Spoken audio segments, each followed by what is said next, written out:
We understand that borrowing can be an intimidating process. We're here to go through a few scenarios to help make that process a little bit easier for you, give you some examples of ways to proceed. Let's start with our first scenario. Maybe you're a younger person with not a lot of borrowing history and a lower DTI, and you want to come in and borrow money to purchase a car. An ideal path for your loan might look like borrowing by yourself with a newer vehicle, maybe lower mileage, and you would just have a little bit of a higher interest rate to start out since you don't have that borrowing history. And the interest rate will be a little bit lower on that newer vehicle. Let's say the newer vehicle is out of your price range and you need to borrow on something older and the rate might be a little bit higher.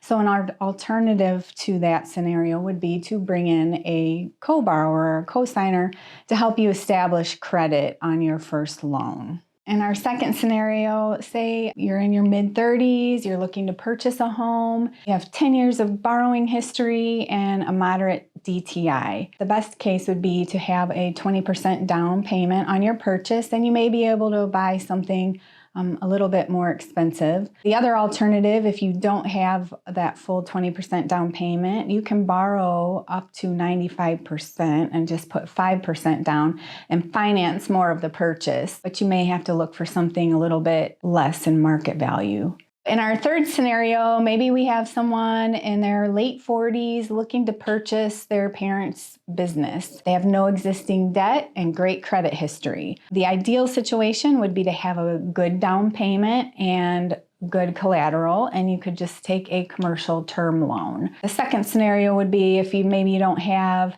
those assets for collateral or you don't have that down payment, we could work with the SBA to do a small business loan for you. And as a third alternative, you may be able to use your existing residence as collateral to borrow for the purchase of the business. As you can see, there are so many variables to the borrowing process, and we here at DSB are happy to sit down with you and walk through your unique borrowing situation. Feel free to stop by any of our branches and see a lender or give us a phone call.